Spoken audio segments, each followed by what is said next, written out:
Welcome, everyone. We're going to get started in just a minute. I'm going to go ahead and add some of my co-host friends here. Welcome, everyone. Thank you for joining us for the Congressional Candidate Forum on Food and Agriculture. My name is Maddie Kempner, and I'm the Policy Director at the Northeast Organic Farming Association of Vermont, or NOFA. I will be kicking us off tonight and helping to moderate the question and answer portion later on.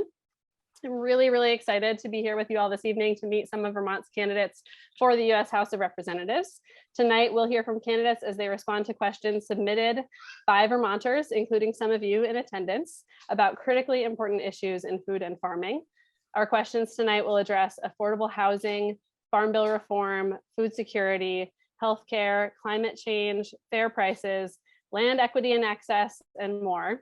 Really running the gamut. And we want to sincerely thank all of you here tonight who submitted such pertinent and thoughtful questions for the candidates. I also want to extend my deepest gratitude to our partners and collaborators this evening. NOFA Vermont is thrilled to be co-hosting tonight's forum with 350 Vermont, the Addison County Relocalization Network, or ACORN, the Center for an Agricultural Economy, Healthy Roots Collaborative, Rural Vermont, Vermont Farm to Plate Network, Vermont Grass Farmers Association, Vital Communities, and Windham County Natural Resources Conservation District. The work that we do and all the support for Vermont's food producers and farmers and eaters would not be possible without all of the work that you all do. So thank you so much. And special thanks to Lily here from the Center for an Agricultural Economy for helping out with tech support.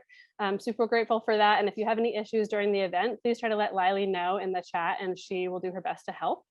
I'm also joined by Graham Unings-Rufinach, who's the Policy Director at Rural Vermont. He will be teeing up our questions for the candidates.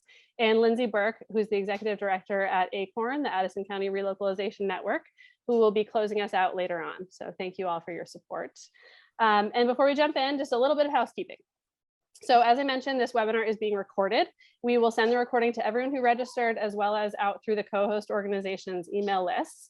The forum is also being broadcast by Onion River Community Access and Greater Northshire Access Television, and will also be made available on the Vermont Media Exchange. So we're excited to get more exposure for all of your ideas out there. And then I just want to take this opportunity to remind everyone and the candidates that this event is a forum and not a debate. So please use your time to articulate your positions, as well as clear and specific policy proposals in response to the questions. The goal of this evening's event is to help Vermonters hear from each of you how you will work in Washington to help support a thriving, resilient food and farming system. Our aim tonight is really to create a welcoming space for both panelists and attendees. And in support of this goal, negative or inappropriate comments or personal attacks won't be tolerated. And we reserve the right to remove anybody who violates this expectation. So thanks for keeping it friendly to everyone. And finally, just our run of show for this evening. We'll start off with opening remarks from each candidate. Each candidate will have 1 minute to start us off by sharing a bit about themselves. We'll then move on to our Q&A round, which will be the bulk of our time together, followed by closing remarks from the candidates, and then a few words to close us out from Lindsay at ACORN. Unfortunately, we did get word today that Sinead Chase Clifford is not able to join us this evening. So our 4 candidates who will introduce themselves momentarily, you can see on the screen, are Becca Balint, Molly Gray, Liam Madden, and Ericka Redic. Thank you all so much for being with us. And let's get into it. Each candidate will have 1 minute for opening remarks. The timer on screen, which I'm about to set up, will show the time that you have left and when your time is up. And we'll allow you to just finish your thought before we move on to the next candidate. Thank you in advance for sticking to our time limits so we can be sure to give everyone equal and adequate time to speak. And we're going to go in order from Senator Balint to Lieutenant Governor Gray to Liam Madden, and then Ericka Redic for our opening remarks. And you should see this timer on screen when I start it. And Becca, you can kick us off. Maddie, just a quick question. Sure. How will you rotate the order of the questions after the opening statement? Yes, so the questions will start out with, let's see, let me scroll down in my agenda here. So the questions will go, I should have said this in the beginning, our questions will go in alphabetical order to start, and then we'll rotate. So for the first question, Senator Balint, you'll go first, and Molly will go second. And then we'll rotate. So Molly will go first for the second round and so on. And we'll call your name for who's next to speak during each question. So we'll make it clear as we go. Thank you for asking that. Thank you. Absolutely. Feel free to interrupt with any other clarifying questions that I forgot to mention ahead of time. Okay, so 1 minute on the clock. Becca, there you go. So good evening. I'm Becca Balint. I'm a mom. I'm a former public school teacher, and I'm the president pro tem of the Vermont Senate. And I live in Brattleboro with my spouse and my 2 kids. And I want you to know that I will be a real advocate and champion to Vermont farmers in Washington. Our farms are essential to the fabric of our communities. They are essential for climate resiliency and for food security. And farmers across Vermont need the same things that all working families need. They need affordable health care, they need childcare, they need estate planning, they need loan forgiveness and canceling student debt. Our Vermont farmers need someone who is going to make sure that this industry is sustainable here in Vermont. And that's one of the things I'll be focused on in Washington. If we want farming and food production to continue to be a vibrant part of Vermont, we must support our ag sector. And the last few years, as you know, have been hard for farmers and farm workers, and the people who grow our food should not be going into debt to feed the rest of us. So I look forward to the conversation tonight. Thank you so much. All right, up next, Lieutenant Governor Molly Gray. Thanks, Maddie. Thanks, Graham. And good evening to the 92 folks tuning in tonight. I'm glad we got some rain. Maybe that means we have a higher turnout. I am deeply proud to have been born and raised on a farm in Newberry, Vermont, Four Corners Farm. I think my folks are tuning in tonight. But I won't for a moment profess to be a farmer. And what I will say starting out tonight is that growing up in an agricultural community, on a family farm has impacted the way I think about our land, our environment, caregiving, small businesses, you name it. It has impacted my work ethic and the issues that I will champion as Vermont's Congresswoman. But my experience also includes 6 years working with Congress, includes serving as an assistant attorney general, serving statewide as lieutenant governor, and also having worked overseas with the International Committee of the Red Cross and to promote human rights. I think it's a diversity of experience that we need in Washington today. Thank you so much. All right, next we'll go to Liam. Everyone, my name is Liam Madden. I did not grow up on a farm. I grew up in a restaurant, and that's where I learned a bone deep appreciation for food and the way food connects us and how food affects our health. And this appreciation is what I imagine connects everyone here, and I want to honor that. And speaking of honor, I'm a Marine Corps veteran who became the leader of the nation's largest anti-war organization of Iraq veterans.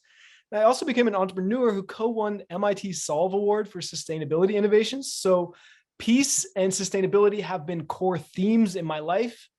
And the main reason I'm running for office is because I know these issues, really every problem that we care about is nearly unsolvable unless we create new structural and technological innovations to how government works. And the two-party system has proven failed and corrupt, and I want to offer the courage and innovativeness and my deep commitment to our shared well-being that I've demonstrated as a leader in many arenas. So to help us build a government capable of organizing a society around values deeper than money. Thank you. Thanks, Liam. Next, we'll go to Ericka. Good evening, everyone. Thank you for joining us. My name is Ericka Redic. I am a born and raised Vermonter, and we didn't grow up on a farm per se, but we had a garden that was about a fifth of the acreage of our lawn growing up. And what I tell folks, one of my greatest gifts was growing up in Vermont, learning how to cooperate with the land and the weather to survive. So when you have to chop wood to heat your home, when you have to till the garden and work the land in order to eat, it gives you a different understanding of where our food comes from and the value of hard work, perseverance, and determination. You can't take anything for granted when you operate a farm, when you grow a garden to feed yourself, or any business for that matter. And that's what I've done for the last 20 years, is work with small businesses and individuals as an accountant to help them make good financial decisions. Oh, wow, that was a minute already? All right, Maddie, you won't have to yell at me. I'll stop. I appreciate you all. Thank you so much. That was a great staying on time opening remarks session. Thanks, everybody. Okay, I'm going to pass it over now to Graham Unings-Ruffenach. who's the policy director for rural Vermont. Graham, if you want to turn on your camera, if you're able and your internet is cooperating, you can kick us off with the first question. And I'll just say the speaking order for this first question will go Senator Balint, Lieutenant Governor Gray, Liam, and then Ericka. Graham, take us away. Well, thank you, Maddie, and thank you, candidates. Maddie, I cannot turn on my video by myself, just so you know. The host has to do that if you all want to. Got it. Thank you. Practice makes perfect. Great. So thank you all again. As Maddie said, my name is Graham Unang-Struvenach. I'm the policy director at Rural Vermont, and I'll just start with the first question here. A lack of affordable housing affects everyone in agriculture and rural communities. How will you work to ensure secure, long-term access to affordable housing for farmers and farm workers? Becca, you can take us away. Okay, great. So I've led in the legislature on tackling our housing crisis here in Vermont because I know that housing is really at the center of every issue that we face here in Vermont, from public safety, substance use, mental health challenges, education, agriculture, and our workforce. And under my leadership, we passed the biggest investment in housing in a generation. And that is going to continue to be the cornerstone of my work in Congress. And I hear from small business owners and people across Vermont that what they need and what their employees need is the same thing that I know farmers need across the state, which is affordable housing for themselves and for the folks who are working on their farms. And because you are the backbone of our communities, you are part of the small businesses that keep Vermont afloat. We have to make sure that we are continuing our investments in housing. As I said, I've been a champion on this for my entire work in the Senate. And I've led the fight for huge investments because I know that the average Vermonter right now is being completely priced out of the market. And it's only gotten worse since the pandemic. And the Vermont legislature passed financial supports for farm worker housing. I very much supported this initiative, and I will continue to build on this with additional federal dollars if I am able to represent you in Congress. So I also want to say a word about farm workers, because so many of our farm workers are migrant workers, and we must ensure that they have safe, stable, affordable housing. And we have to modernize the temporary visa program and establish a pathway to citizenship for long-term undocumented workers. Despite lacking legal immigration status, these workers have often lived and worked in our communities in the US for a long time. And it's wrong that they aren't protected by the US labor laws. So migrant workers make up about 73% of ag workers across the US today. And this farm labor is absolutely essential. It puts food on the table of Americans across this country, and making sure that they have safe, affordable housing has to be part of any omnibus housing bill. Thank you. Thank you, Senator Balint. We'll go next to Lieutenant Governor Gray. Hey, Maddie, just before I start, 1 minute or 2 minutes? I think you mentioned two. I just want to be Two. Okay, Yes, two. great. Yep. Thanks so much. This is such an important question. I think one, just generally speaking, as was just mentioned, across the state, we're seeing a shortage of housing. I've talked to dozens and dozens of employers as Lieutenant Governor, certainly now traveling across the state, who are offering jobs to employees who can't find housing. And therefore, we have a severe workforce shortage that I think is also now being precipitated by our housing crisis. But let's talk specifically about farmers and how challenging this has now become. We see the cost of land, the cost of homes skyrocketing. It makes it very, very hard for anyone who's trying to buy a farm. You know, we already know there's a lot of equity issues at the outset for young farmers trying to purchase land. That is tenfold challenging when you're also trying to purchase a home. So I support the LIFT Act, which is a federal effort to support first-time home buyers. But specific to our agricultural workers, through the Farm Labor Housing Direct Loans and Grants program through the USDA, I would work to expand that, which expands loans for farmers, for farm workers, and then to speak specifically to the H-2A worker program, which I know a lot of our vegetable and fruit farmers utilize here in Vermont. Currently, the H-2A program doesn't allow for H-2A workers to live in housing that is attached to places with livestock or barns.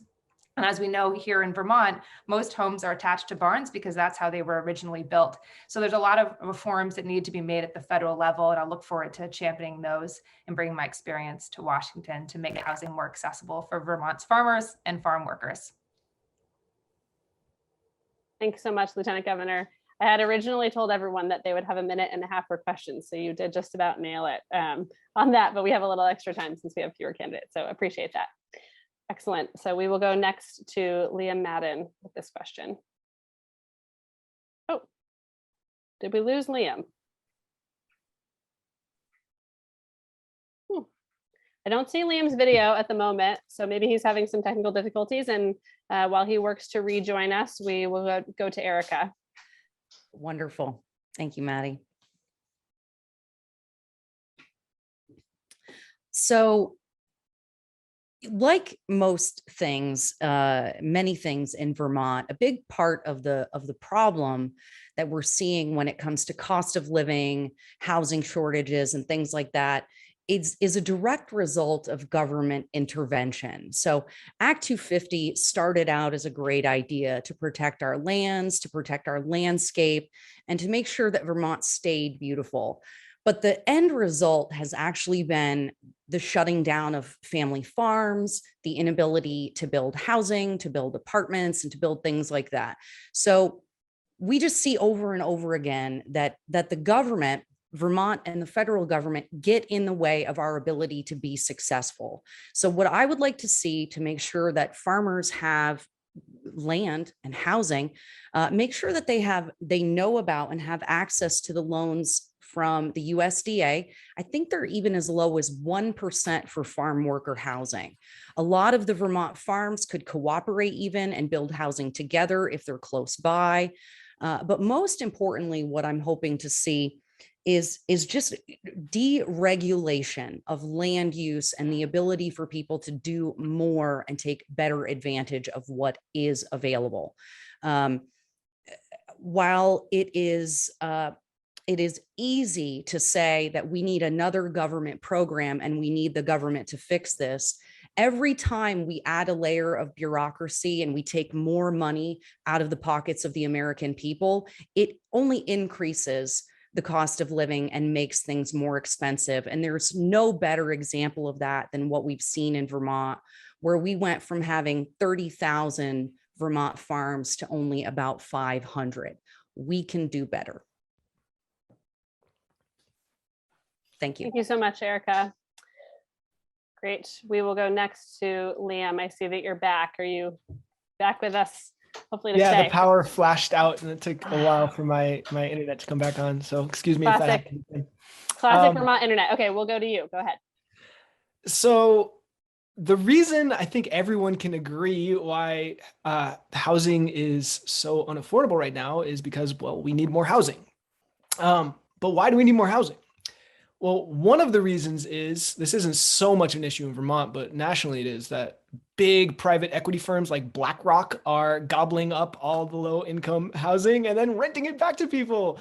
Surely we can regulate that. Also, but in Vermont, the bigger thing is that we have a lot of people who are second homeowners, third homeowners, buying up properties and using it to Airbnb. And surely we can regulate that.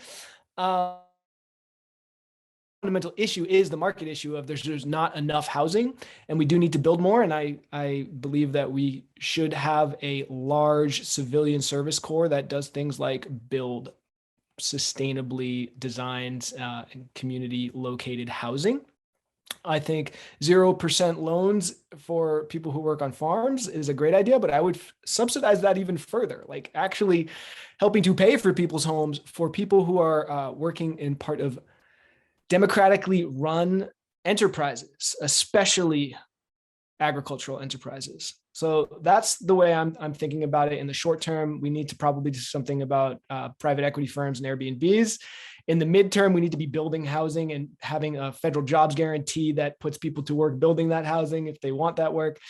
And then we need to dramatically incentivize workers' cooperatives and to help fund people who are in agriculture to run their enterprises democratically. Excellent. Thank you so much, Liam. And thanks for giving us that 12 seconds back. We can use it. All right. Great. Okay, on to you, Graham, with the next question. Great, thank you, candidates. Second question. The Farm Bill currently funnels 70% of crop insurance and commodity subsidy payments to corn and soy producers. Will you work to reform the Farm Bill to ensure that all farms, regardless of size and type of production, are incentivized to adopt healthy soil practices to mitigate climate change? All right, and we're going to go first here to Lieutenant Governor Gray, followed by Liam, and then Ericka, and then Senator Balint. So Molly, take it away. Sure. I think there's a lot to consider and a lot that we've learned over the last couple of years, in particular, given the pandemic, given what we're seeing in Ukraine, given the impact of climate change that our farmers are feeling every single day. And what this brings to light for me is that the interconnectivity between climate security, economic security, and food security all need to be realized in a modernized farm bill that grows our resilience, not only as a nation, but also as a state and within our own communities. So what does that look like? When it comes to crop insurance and supporting farmers and dealing with all of the diverse weather patterns and fluctuations in the market, what we're seeing impact farmers' viability every single year, that there's a small state minimum or a small farm minimum. So we're not just supporting large farms and large farms that have a large voice. I think as it speaks specifically to or gets to how we support climate action, how we support resilience, how do we incentivize through the Farm Bill farming practices that further support what so many farmers in Vermont here are already doing and have been doing for generations, right? Be it regenerative agriculture, crop rotation, cover crop usage, making sure that we have really strong nutrients in our soils that allow our farms to be sustainable, our environment to be strong, and to mitigate the impact of climate change. Excellent, thank you so much. All right, and for this question, we will go next to Liam. So I would completely invert this paradigm where we should be subsidizing the agriculture that is building healthy soil, diversely producing nutritious food instead of monocultures, and not giant corporate farms or single owner 10,000 acre farms, but small, medium-sized farms. So that's where my values and my priorities are.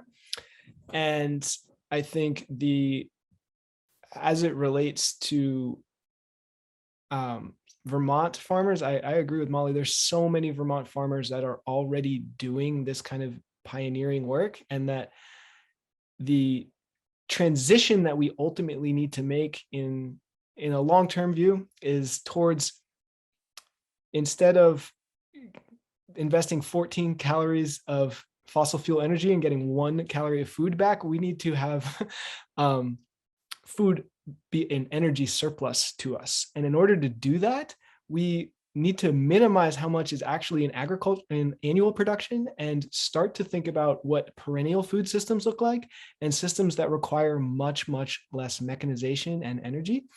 And we need to subsidize the farmers and growers that are doing that and leading the way towards that, and who are equitably treating their employees and sharing ownership. So that's what I would want to subsidize. Excellent, thank you so much. All right, and next we will go to Ericka. Thank you. I'm almost always going to say that the government is not the solution to our problems. So I want to just start out by saying that because a lot of the incentives that have been given to farmers to create larger, bigger operations actually squeeze out small local farms. It makes them unable to compete in the marketplace.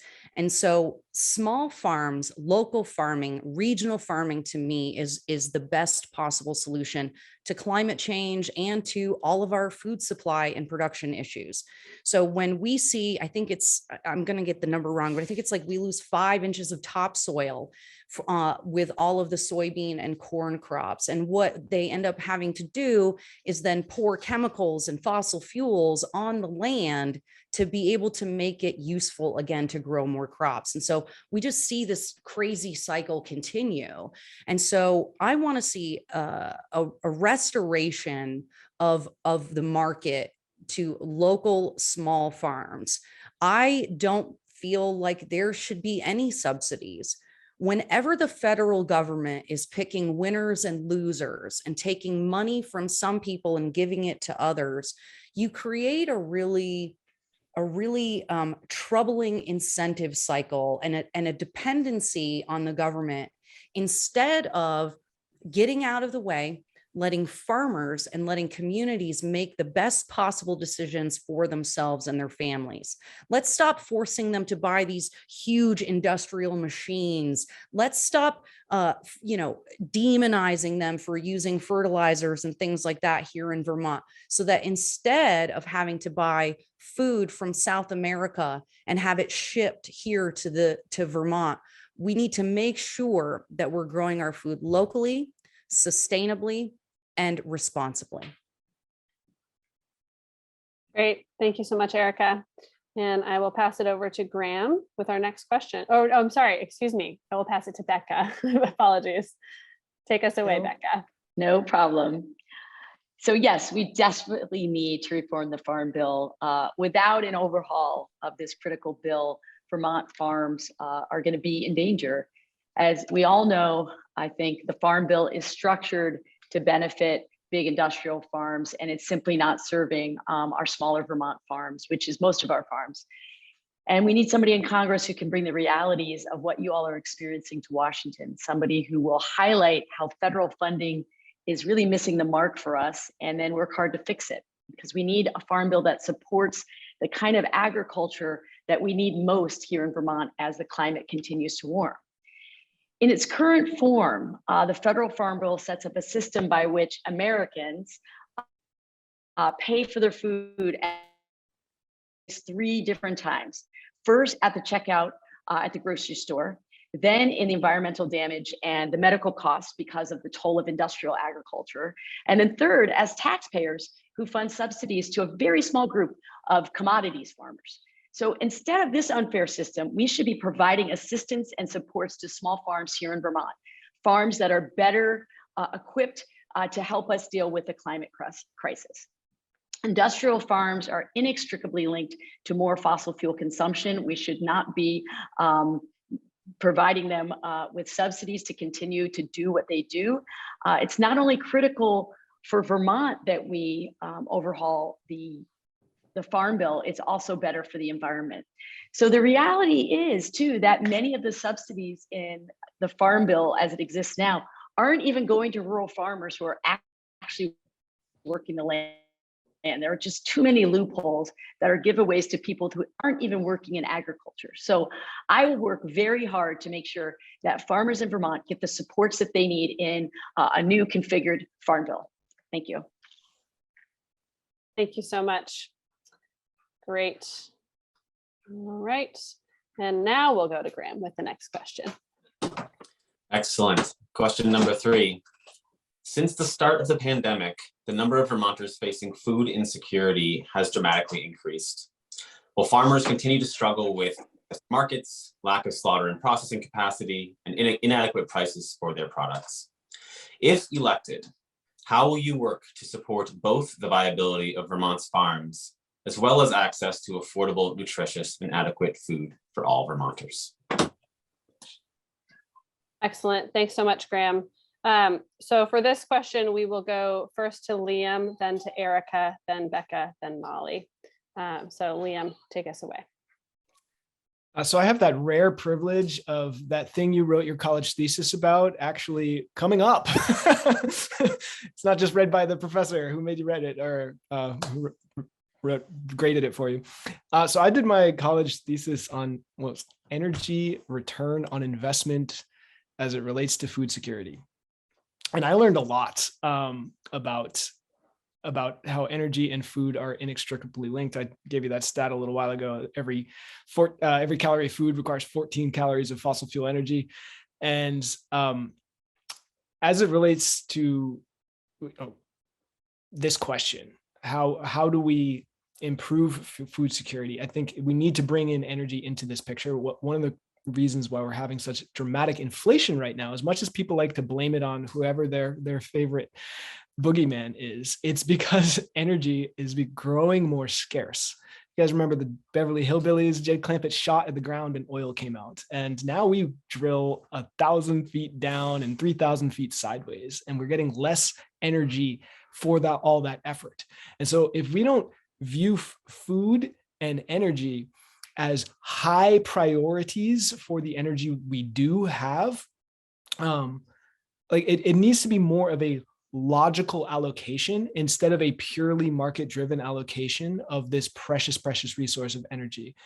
It can't be, oh, well, you can make a quick buck selling fidget spinners or your new, like some thing that goes in your dashboard, some fancy piece of plastic.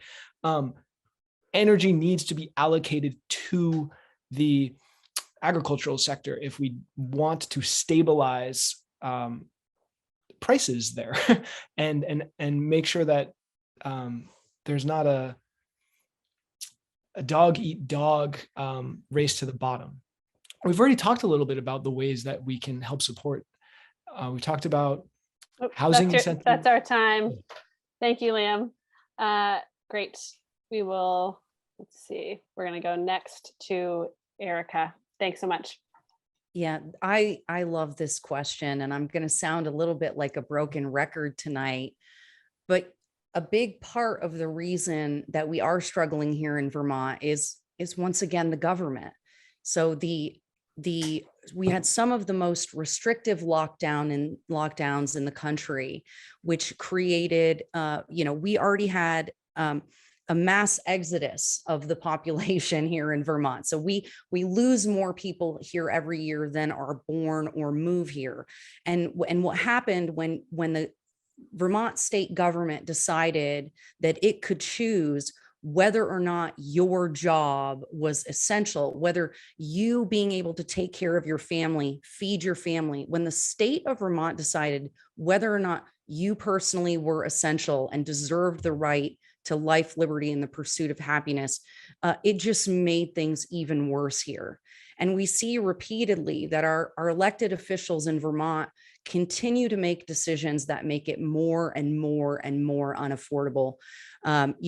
Not related to farming necessarily, but when we see a $40 million budget shortfall in transportation next year, a $60 million deficit the year after, I mean, we got hundreds of millions of dollars from the federal government, and we didn't shore up our pensions. We didn't make sure that we had all these things in place. We saw elected officials use that money for their pet projects and for things that did not make our lives better, did not affect the cost of living, did not bring down housing. In fact, they continue to make decisions that increase property taxes, that increase the cost of living, and make people leave, which creates the shortage that we have in our workforce. And so the best thing that we could do to ensure affordable food and housing in the state of Vermont is change the leadership in Montpelier with folks who will make good fiscal decisions with a balanced budget. Thank you, Ericka. Great. Next, we will go to Becca. What I'm hearing from my home county and as I travel around the state is that there is a lot of food insecurity in our communities, and we need to continue to address this critical issue. All Vermonters need and they deserve access to local high quality food. We know this supports individuals, we know it supports families, but it also really supports our working landscape and helps to shore up our equitable and really sustainable food system to make sure that we have this access to high quality food.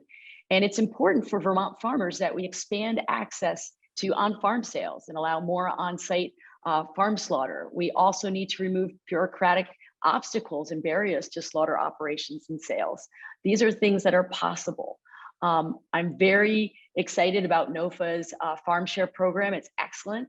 We need more programs like that reduce the cost of local CSA shares so that Vermonters who need financial assistance can still get high quality food directly from farmers and make sure farmers are paid well for it. Same with the senior farm share program. It's something that we need to make sure continues. And seniors on a limited income should be able to access high quality local food on a regular basis. I was a big supporter of the Universal School Meals Bill this year and was pleased that we were able to fund it for another year.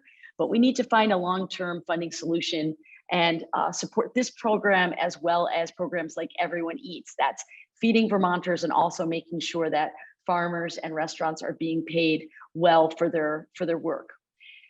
What I heard from so many Vermonters during the worst months of the pandemic is that communities are relying on local food and Vermonters want to make sure that fresh local produce is always available. We need to take care of our farmers so that they can continue to take care of us. We heard this loud and clear. And again, helping our farmers also means childcare, canceling student debt, and making sure they have affordable childcare. Thanks so much, Senator Balint. All right, and we'll go next to Lieutenant Governor Gray for this question. I think it's important to start with the data. I believe 85,000 Vermonters were food insecure over the last couple of years. I know Dr. Meredith Niles, who participated in a seat at the table conversation in my office, has led some incredible research together with UVM, showing at times, I think we had 1 in 3 and even 1 in 5 Vermonters were food insecure.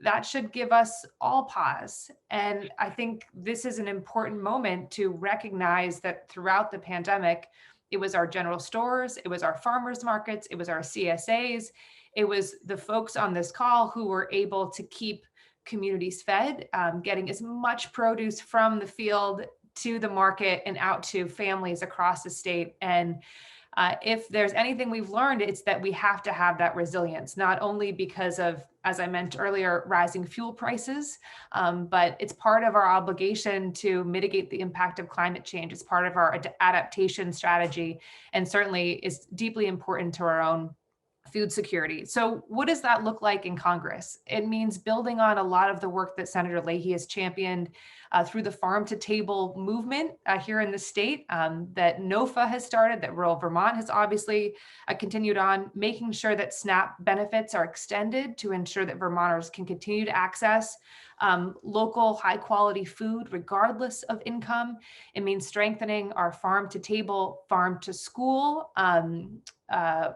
pathways, certainly supporting universal school meals and bringing that to a national level. So there's federal funding for it. But I want to speak specifically and for a moment to slaughtering and access to both the workforce to process meat in the state, which we obviously know we don't have enough. And we've been so lucky to have federal funding to expand the workforce, but also on-farm slaughtering. I know that the Department of Agriculture rejected an initial proposal, but it's something I think we need to bring back to the table federally and make sure that we can safely do that here in the state to get more food processed into our communities. Great, thank you so much. All right, I will pass it now to Graham for the next question. Thanks everybody for your responses. Okay, question number 4. Household issues such as childcare, elder care, and mental health are agricultural issues. Farmers, farm families, and farm workers are disproportionately impacted by their vulnerability to health challenges and by the challenges of accessing and affording appropriate healthcare in Vermont and nationally. The Vermont Strategic Agricultural Plan's primary recommendation related to healthcare is a publicly funded universal care model, citing studies showing these models to be more affordable, accessible, and to have better outcomes than the current models in Vermont and across the United States.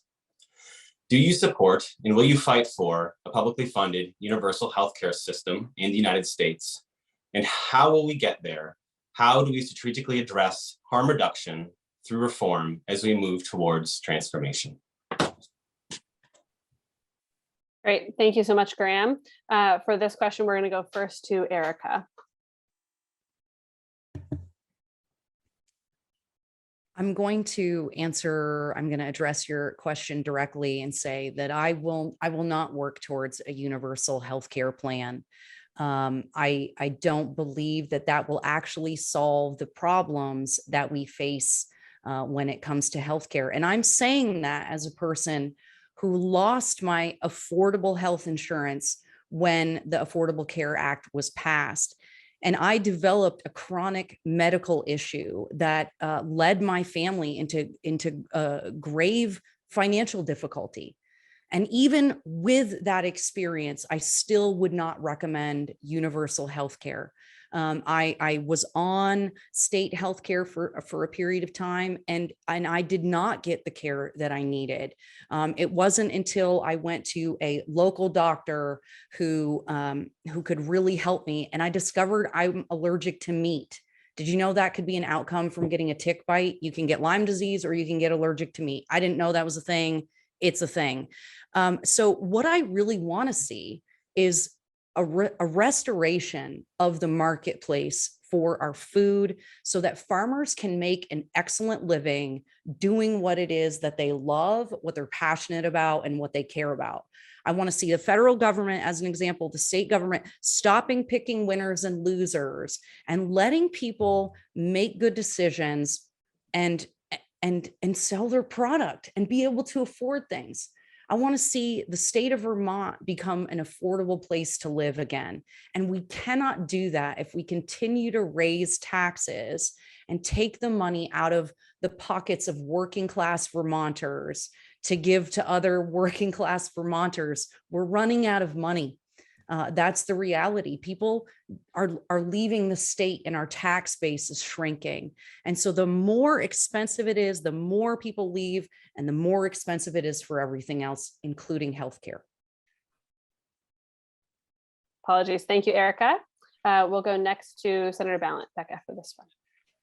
Yes, I'm a strong supporter of Medicare for all. Right now, our healthcare system is not a system. It's absolutely broken. And we spend more per person on healthcare in our nation than any other industrialized nation on earth. And yet we have the worst health outcomes.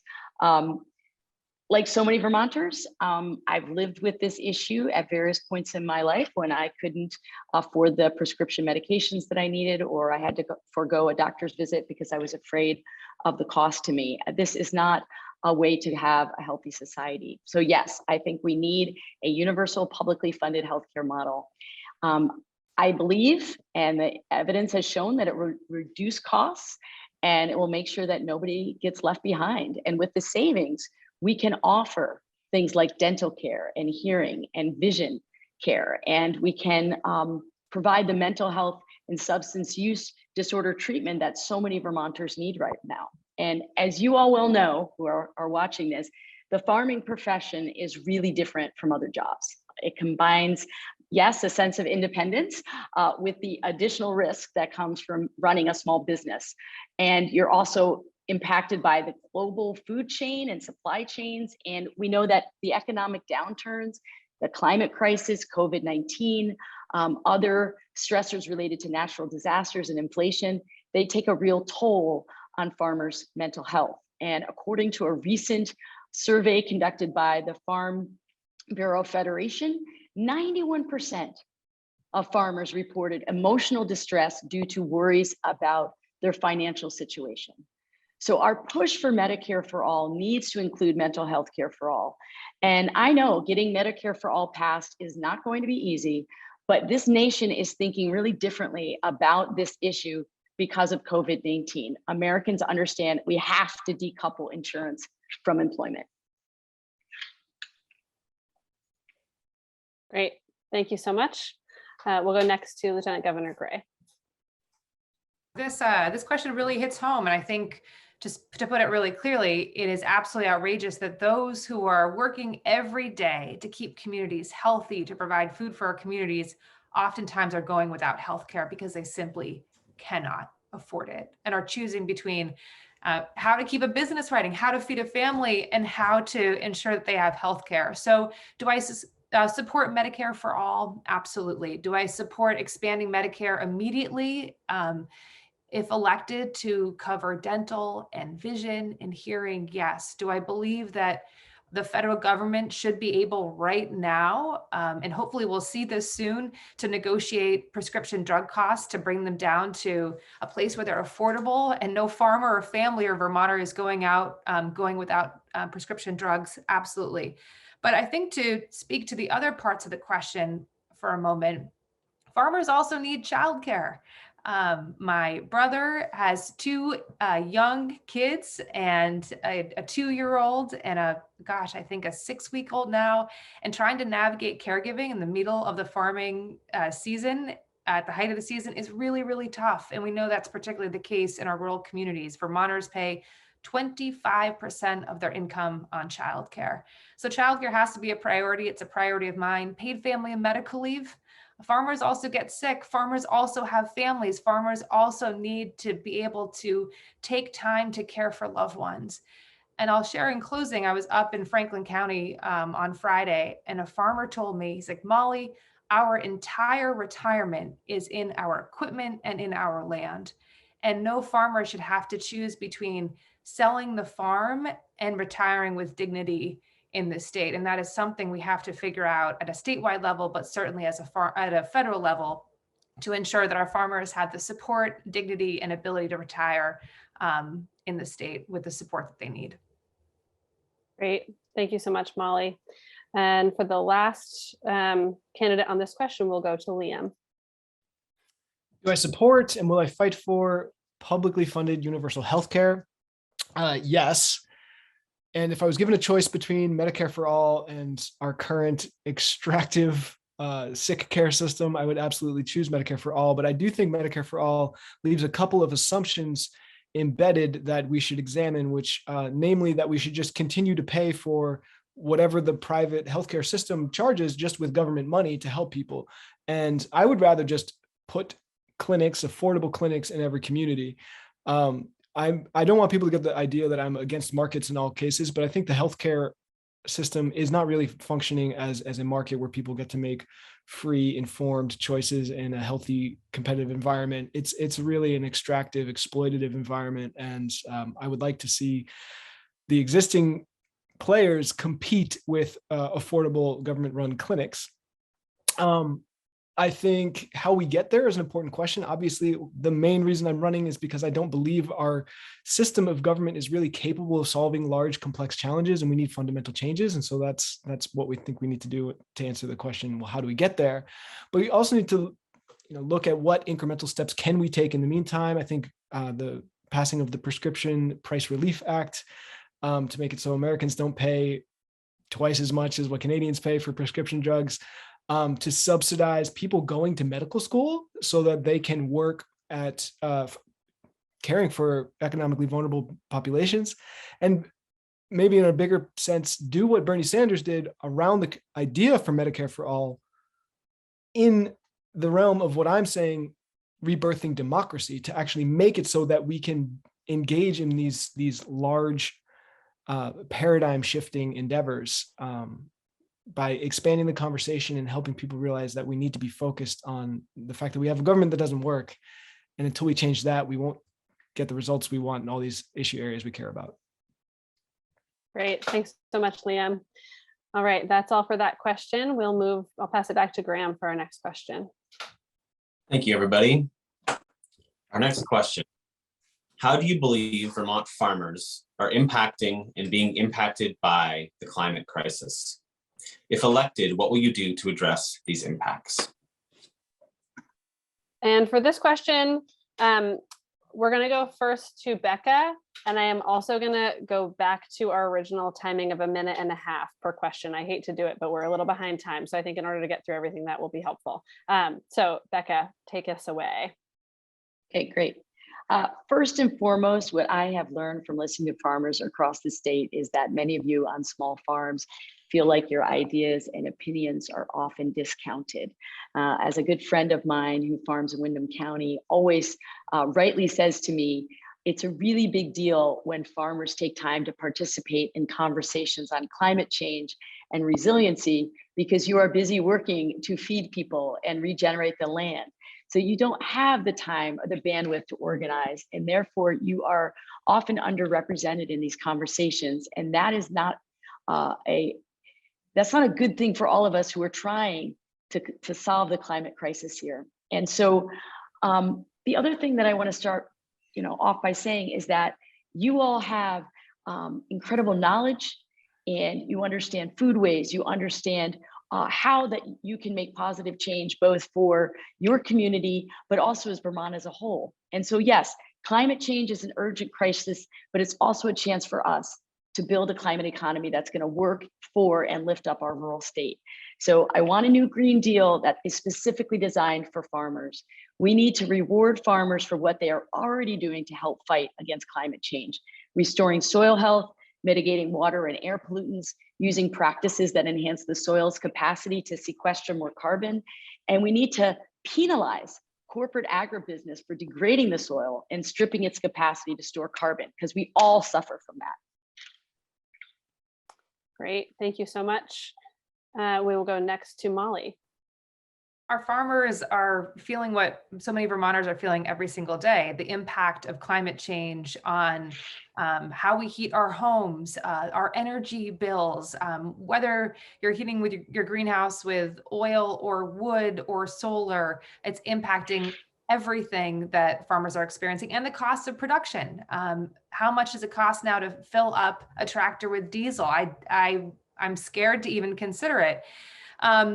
So I think the transition needs to be focused in the same way it does across the state on helping our farmers. And the USDA has done some different work to support farmers in this effort, making sure homes are weatherized, looking at ways to get more farmers access to solar, certainly looking at ways farmers can support carbon sequestration, good soil health, being part of the solution. But what I think is really important in this moment is that we have a congresswoman that understands what's happening at the local level, understands where we need federal support in building a climate workforce to help weatherize our homes, to help solar get deployed, but also looking internationally at where we can make sure that as we do our work here in Vermont and as we work to change this country and end those fossil fuel subsidies, that we're also showing up consistently at the international level, making sure the Paris Agreement comes to light and comes to fruition, and that also trickles down and impacts us here at home. Great, thank you so much, Molly. We'll go next to Liam. So how are farmers being affected by the way our climate is changing? We have very odd disturbances to precipitation, to when seasons start, when seasons end. We're talking about how energy scarcity can impact costs of fuels and inputs. Yeah, I mean, we're across the board affected by in every way, and we're seeing that.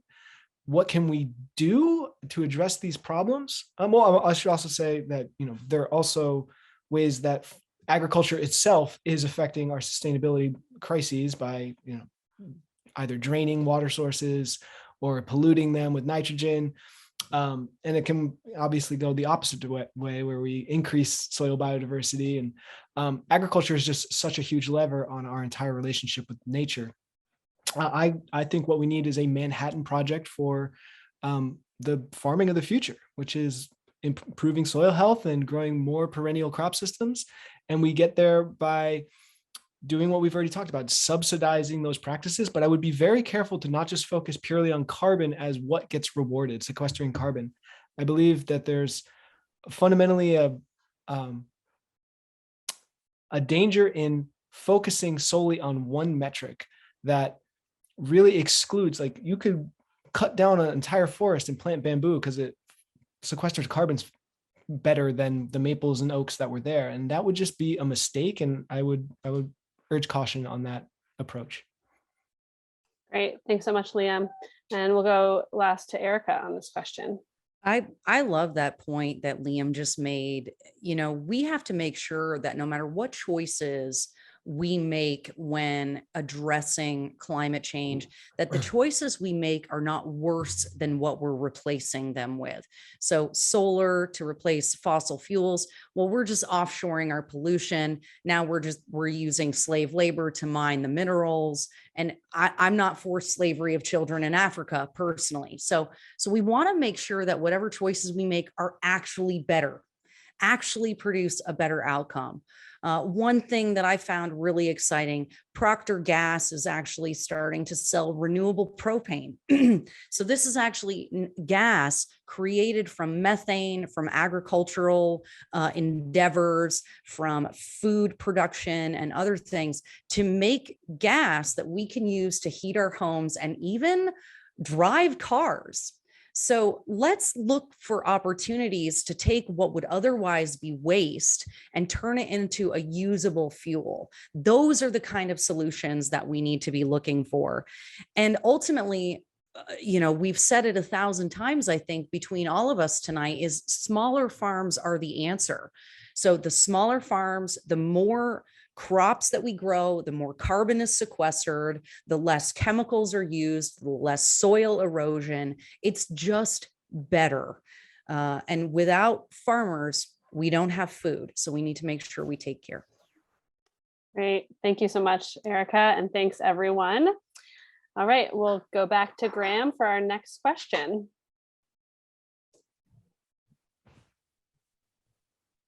Thank you, everybody. Our next question. Historically, federal farm policy included managing the supply of farm products, as well as guaranteed prices that reflected farmers' costs of production and need to make a living wage, also referred to as parity pricing. In 1947, there were approximately 11,206 dairy farms in Vermont. In the first quarter of 2022, there were 564. And all sectors of farming struggle with the impact of a dramatically consolidated and concentrated agricultural industry.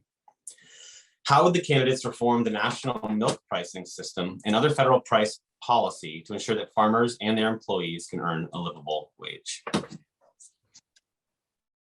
Thanks so much, Graham. And for this question, we'll go first to Molly. I think it's important to take a step back and of course the data highlights what's happened so drastically over the last several years in the state, over the last several decades. Speaking from personal experience, where I grew up, there used to be dairy farms north and south of us. My folks have about 35, Jersey, maybe 30 now. And there are no farms to the north and one larger farm to the south for the most part. I was up in Franklin County. Franklin County is one of the 5th largest milk producers on the East Coast, certainly the largest county of milk production in the state. And the biggest concerns remain, how do you live off of milk production today? Prices are high now, but they're not stabilized, and it's living from paycheck to paycheck for so many of our farmers who rely solely on milk money to come in. So I think we need to get back to parity. And what does that look like? Focusing on pay that for milk that looks at the components and the quality of production, looking at all of those practices that our farmers are taking on, be it rotational grazing or crop rotation, looking at what our farmers are doing to provide good milk, and also what I could give a shout out briefly to Milk with Dignity, what they're doing to ensure that the labor practices that go into milk production here in the state are fairly compensated and are also paid for appropriately by some of our milk purchasers. I think Milk with Dignity is a program that should be brought to scale as we think about the state and even the nation purchasing milk. But at the end of the day, it also comes back to our workforce and Molly, that's your time. CDL drivers to ship milk. Thank you so much. Appreciate it. We'll go next to Liam. Wow. Well, this question is so honestly outside of my familiarity. And so to answer it, I would say the first thing I would do is sit down with farmers and dairy farmers and learn more about parity. It sounds like what's happening is that there's more milk than the price really supports for livable wages. So on the one hand, I do strongly support that there's support for dairy farming in Vermont, but I'm also for helping dairy farms transition to other regenerative forms of agriculture if the market is just so saturated in milk, sorry for the pun, that the prices are really low for it. So I guess there I'm exposing my support for both government intervention to help preserve industries, but also a little bit of skepticism about that, saying that, well, maybe these farmers can do something that actually there's there's not such a saturated market for. So yeah, base level, let's learn from farmers. Great. Thanks so much, Liam. And let me just reset the timer and we'll go next to Ericka. One of the things I think we need to look at is if the government is going to set prices, and that's what I think we're addressing here, is the government deciding what the price should be for any given commodity, and the farmers being stuck with that. And so in places like Vermont, as an example, or here in the Northeast, where milk costs more to produce, what we see is milk from Arizona and Texas and places like that, where there are larger industrial ag facilities where it's cheaper to make the milk, getting shipped up here and sold in places like Walmart and things like that. So if the government is going to set prices, they need to disallow the interstate transfer of goods and services, so that the prices are set regionally and locally, because this is how much it costs here, this is how much it costs here. What the government has done in this circumstance is actually pit states against each other. They've pitted small farmers against large farmers. And what we see once again is a circumstance where the government is actually harming the people that they claim to be there to help.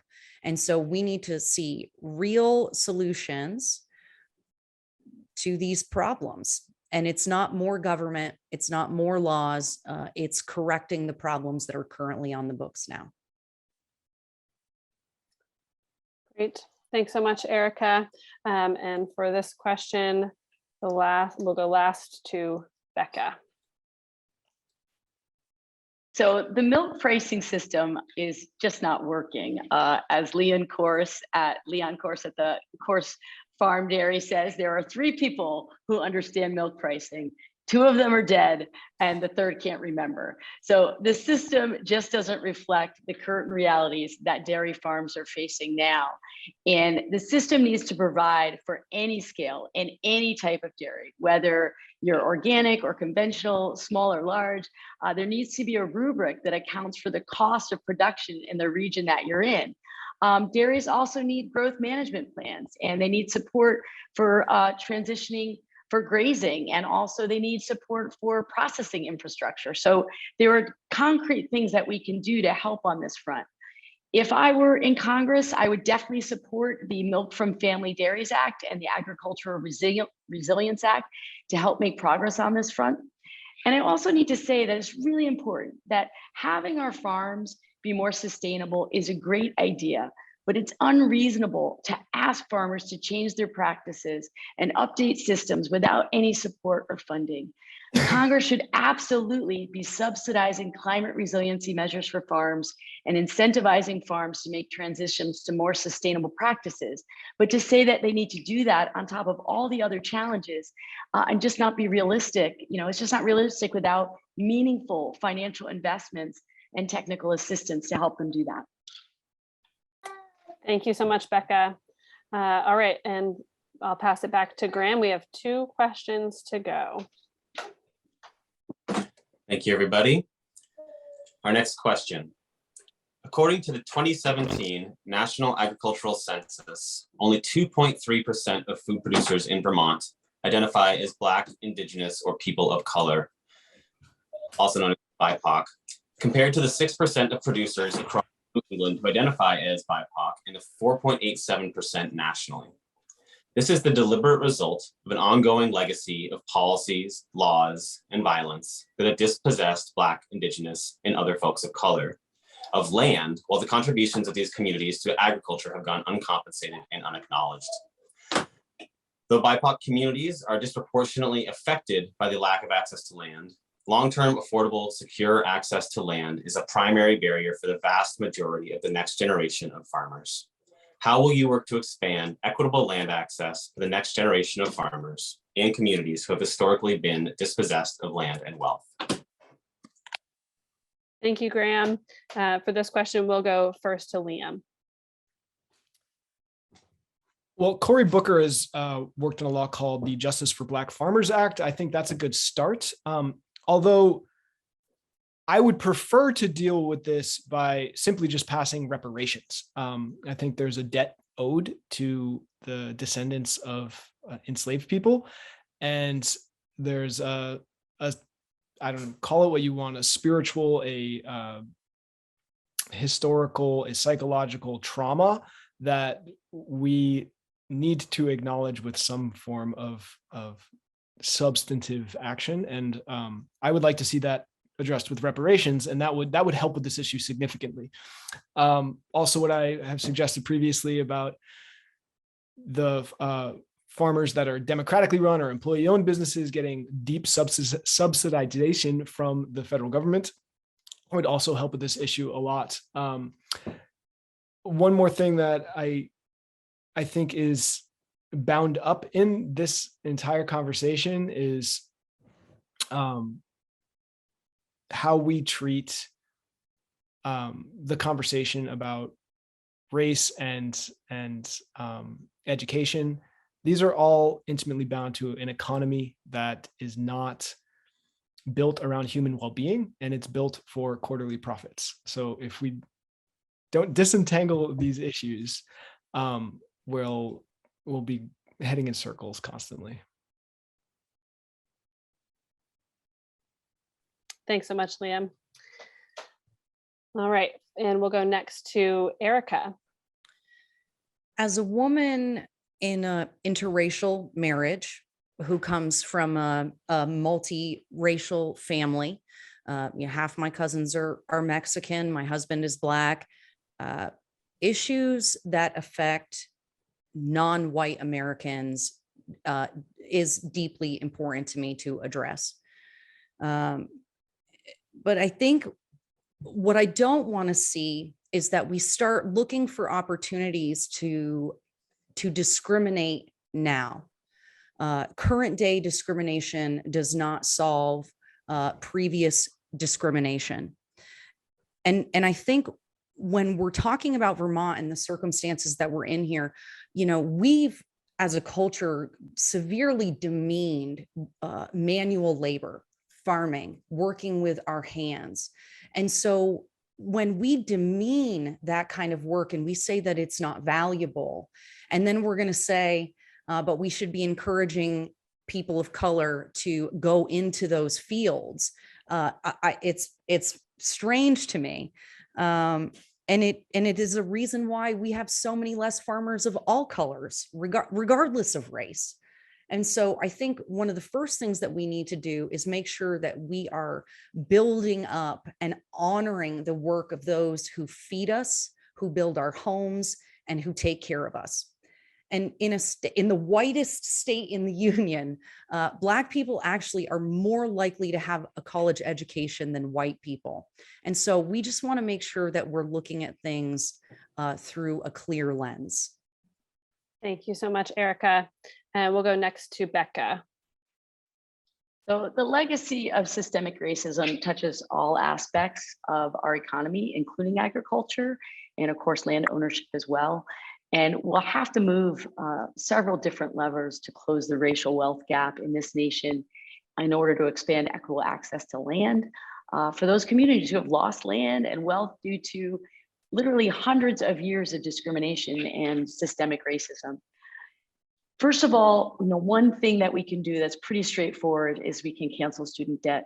The next generation of farmers can't make a go of it because they are so burdened by debt. Purchasing land or a farm is really out of the question, let alone the equipment, the feed, and hiring staff needed to actually make it all work. So that's one concrete thing. Federal and state governments can also address this challenge by prioritizing conservation models that keep farmland affordable for generations to come, and also creating tax incentives for farmers who sell their land to a beginning farmer, and improving access to credit and capital for farmers just getting started. For farmers of color and indigenous farmers, the disappearance of family farms has not simply been an economic hardship, it's been a systemic problem problem, and Congress needs to ensure that the support for the next generation of farmers is specifically addressing barriers for BIPOC farmers. So as your next congressperson, I will work closely with the Northeast Farmers of Color Land Trust and also the Vermont Land Trust and learn from their experiences and expertise on how best to provide BIPOC farmers with the support they need. Great, thank you so much, Becca. And to close us out on this question, I'll go to you, Molly. During the pandemic, I think we saw through the American Rescue Plan important first steps. What I really want to underscore first steps to support BIPOC farmers nationwide receiving greater access to grants and opportunity. I think it's time that we expand that and we expand upon it to make sure that additional resources are available, both for programming, for tools, making sure that there's a support, technical assistance and support for BIPOC farmers in particular. But I don't think that addresses a lot of the underlying issues that are here in the state, which is that systemic racism exists in access to housing, access to education, access to healthcare, and that we need to continue day in and day out in our work to address that. In Congress, that would mean supporting the LIFT Act, again, supporting first-time home buyers, making sure that we're addressing inequities and access to healthcare in the state and through the federal level. This work is extremely, extremely important as we also work to welcome new Americans, former refugees to our communities and grow our population and make sure that every person coming to Vermont has the opportunity to own land and to own a home in the state. Excellent. Thank you so much, Molly. All right, and our final question is a bit of a grab bag question. So I'm gonna pass it back to Graham to tee us up there. Thanks, Graham. Great, thank you, Maddie, and thank you, candidates. So the final question, are there other pressing issues facing Vermont farmers that haven't been addressed today? I know we see a couple good questions in the Q&A here related to antitrust, related to farmer cooperatives. But if so, can you speak to one specifically and share what you hope to achieve in Congress in order to address it? Thanks, Graham. And for this question, we'll go first to Ericka. Well, we have covered a lot tonight. I actually, forgive me, I wasn't looking in the chat. I was trying to focus on everybody and the conversation. You know, the big thing is something that I actually already started to cover, and that is how we demean labor. The reality is that we have food on the table because of farmers. We have food on the table because of truck drivers and people who are willing to work on farm equipment, build it. We need people who find honor and dignity in working with their hands. And for generations now, we as Americans have said that everyone needs to go to college and they need to saddle themselves with tens of thousands of dollars worth of debt to make it or to overcome some generational wealth gap. And that is, in my opinion, a devastating lie that our educational system has put upon the American people.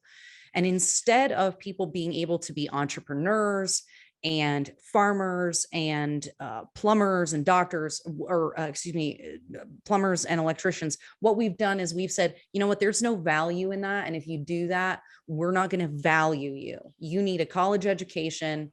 And it is irresponsible. And in my opinion, it demonstrates that the federal government and anyone pushing those things are actually predatory lenders, and we need to do better. Thank you, Ericka. We'll go next to you, Becca, on this question. I think that how we help the next generation of farmers is extremely important. And, you know, how do we truly make farming a viable and celebrated career path in Vermont? Some of what Ericka said, I do agree with. There was a very strong push to get everybody going to college and a devaluing of labor generally. And we really need to do a course correction. So how do we continue this centuries-long tradition here in Vermont of feeding our communities by making farming a sustainable, viable, dignified career path? So that means making farming sustainable and accessible to the next generation.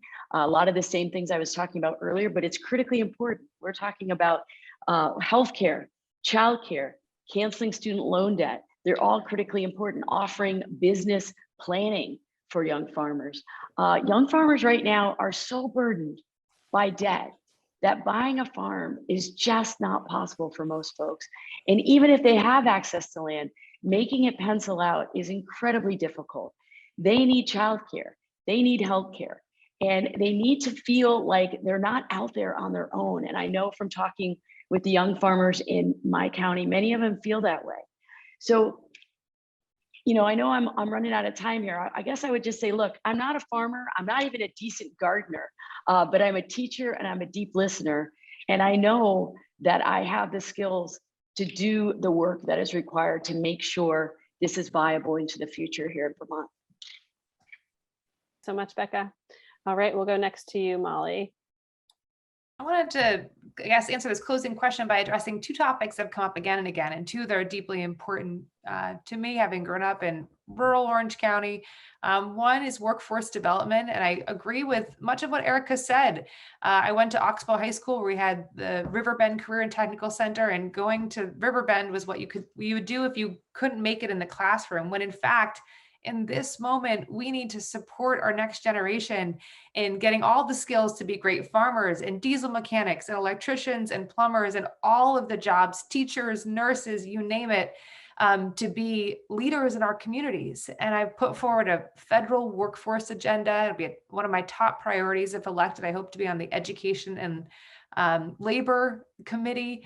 And I think that it's one of the greatest things we can do right now to change the conversation and support those who are doing so much for our community. Second, and briefly, without broadband or cell service access in every corner of Vermont, our farmers aren't able to access markets, aren't actually able to get websites up, aren't able to engage fully in all of the resources and tools that are being shared, to access the most innovative farming practices. And so getting broadband to every corner of the state, we've started it through a lot of the federal dollars that we've received, but we have much more to do to close the gap. And until we do that, we're not going to have full equity for every farmer from Canaan to Newfane and everywhere in between. Great, thanks so much, Molly. All right, and I'll go next to Liam to close us out on the Q&A round. Most pressing issue facing farmers is an issue facing all of us, really, and that is inflation, at least issues that haven't been talked about yet. And inflation is deeply connected to something I know a fair bit about. I'm a renewable energy professional. It's related to energy. And I want to share a fact that is uncomfortable to both the Republican and Democratic parties, one they don't talk about much, which is that if we were to grow our economy at 3% a year, which is what every economist and every politician thinks is a reasonable goal, we would use the same amount of energy in the next 3 decades as we have in the last 10,000 years. And that is impossible, friends. And I'll tell you why that's impossible. One, we have 40 years of oil and gas left at current rates of use. And, you know, some Republicans say, oh, they've been saying that since the 70s. Well, I told you I did my thesis on energy return on investment. It's real this time. There's not going to be more decades. And the Democrats don't like to hear that we can't do it all with renewables, not even close. Harvard professor David Keith said that it would take up to 72% of our land to use renewable energy to power our economy. So we need to stop and dispel the fairy tale that we live in an economy of never-ending growth being a real thing on a planet of finite resources. So if that doesn't wake us up and say we need to expand the conversation away from tax credits and you know, increasing the amount of X, Y, or Z, like, no, we need structural foundational paradigm shifts, and I'm here to talk about that. Thanks so much, Liam. All right, well, that closes us out for our question and answer round. Thank you all so much for your thoughtful responses. I hope everyone attending tonight enjoyed hearing from all of you on these topics as much as I did. I really appreciate it. And we'll go next to our round of closing remarks. Each candidate will have 2 minutes to share some closing thoughts before we go to Lindsay to wrap us up. And we'll start out with Ericka.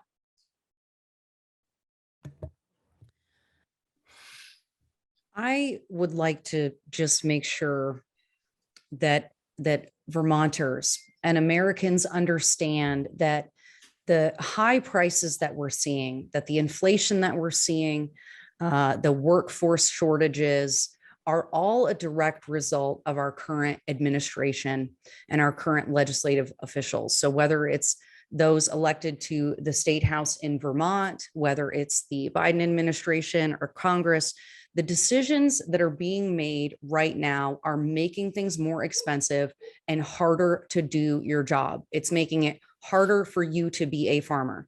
The Biden administration has said that they want fuel costs to be outrageously expensive so people can use them. Some of our current legislative officials and some of my opponents have said things like, I want to tax the H word out of fossil fuels because I want people to stop using them. And that is a direct result that is directly affecting you now being able to run your farms. Fertilizer is outrageously expensive. It's gone up exponentially. And again, this is the result of our current elected officials. So, ladies and gentlemen, folks watching, you can choose to vote for the same people that have already demonstrated that they're going to make your job harder by limiting your ability to be a farmer and to take care of animals the way that you want, to slaughter the way that you need to, et cetera, and so forth. You have the choice to continue to elect the same people that have made things worse here in Vermont. You can elect them to Washington, or you can elect someone who actually understands business, who has demonstrated problem-solving skills, who can help you make good decisions for your business, for your lives, and make things more affordable so that you can do what it is that you set out to do when you began farming. Thanks so much, Ericka. Really appreciate it. And we'll go next to Liam. I want us all together right now to recognize that the two-party system is failed and it's broken and it's corrupt. And I'm told the definition of insanity is doing the same thing over and over and expecting different results. But perhaps a better definition of insanity is the list of unspoken agreements between the Democratic and the Republican parties. Their eagerness to feed the war machine, their obedience to the billionaire owners of this country's political media complex, and their divisive strategy of blaming their failures on the other side every time and continually dehumanizing and making caricatures.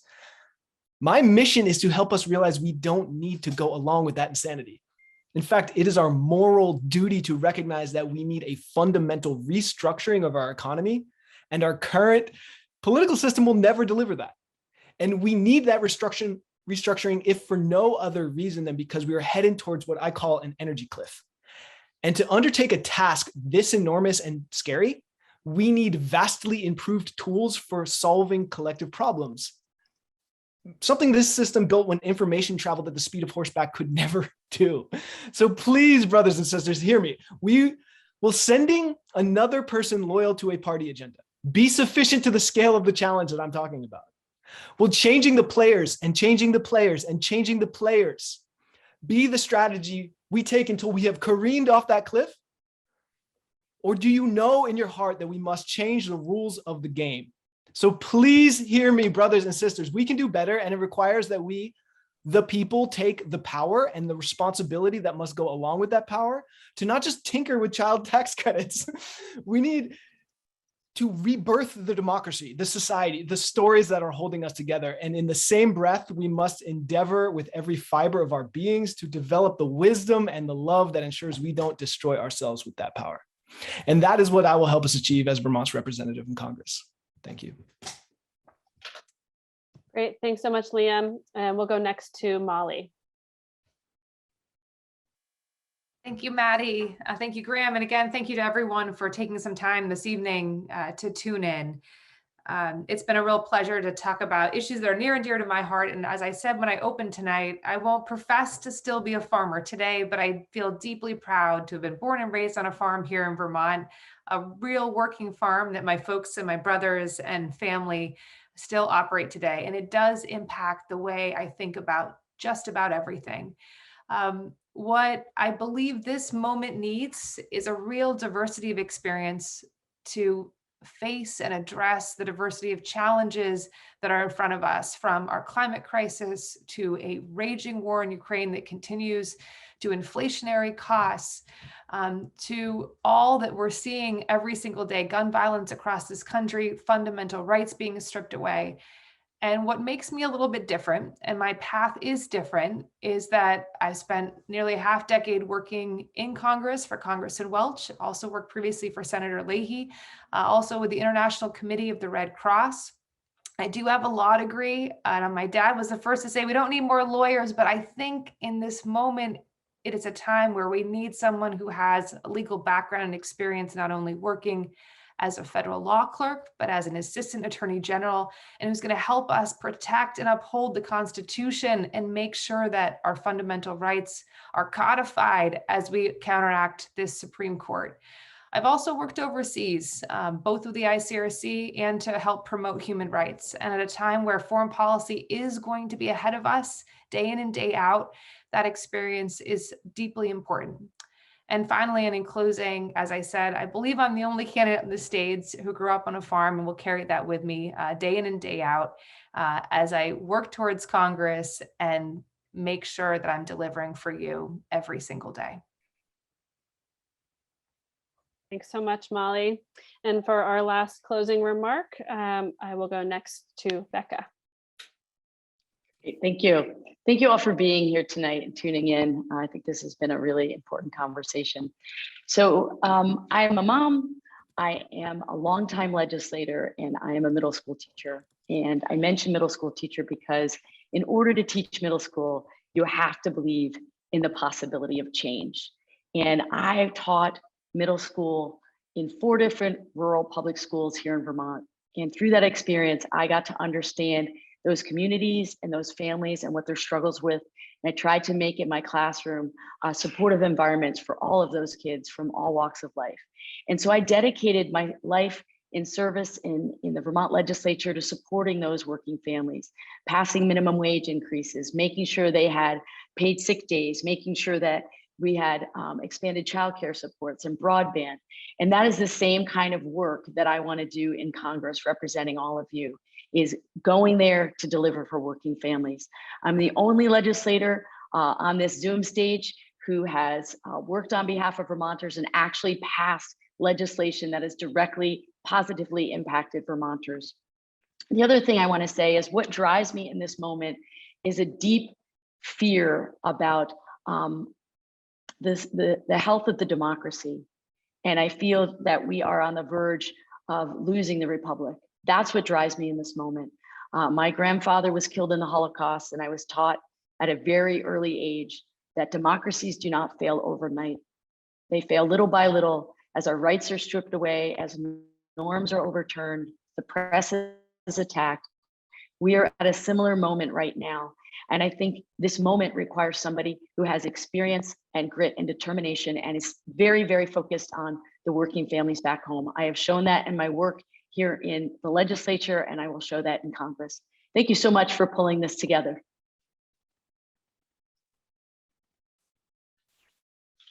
Wonderful. Thank you so much, Becca. And now, Lindsay, you can close us out. Sure. Thank you. We want to extend our deepest gratitude to the candidates for this super interesting conversation tonight and for your desire to serve the people of Vermont as our representative in Congress. Representation that truly reflects the will of the people is the only way we can have a functioning democracy. And we are grateful to you all for taking the time to share your perspectives on these critical issues to Vermont's food and farming community. Thanks again to all of the co-host organizations for collaborating to make this event happen.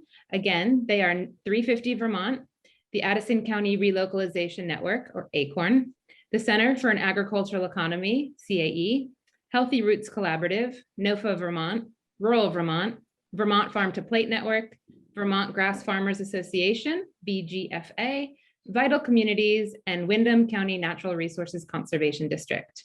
We invite you to visit the host organization's websites to learn more about any and all of us and the work we do to support a just, thriving, and resilient food and farming system for Vermonters. We are so grateful to be in community with you all. And Maddie's going to drop those links in the chat. Everyone who registered for the event tonight will receive a link to the recording soon, including my cats fighting in the background. Host organizations will also share it through our networks to ensure as many people in our communities can benefit and learn about the candidates for the upcoming primary. The Vermont primary election is coming up. It's Tuesday, August 9th. You can find all of the information you need to vote on the Secretary of State's website. Again, that link will be dropped in the chat. This includes voter registration, polling place information, instructions for requesting a mail-in ballot, and more. Again, thank you for joining us, and we hope to see you again soon. Enjoy the rest of your evening. Thanks, everyone. Take care.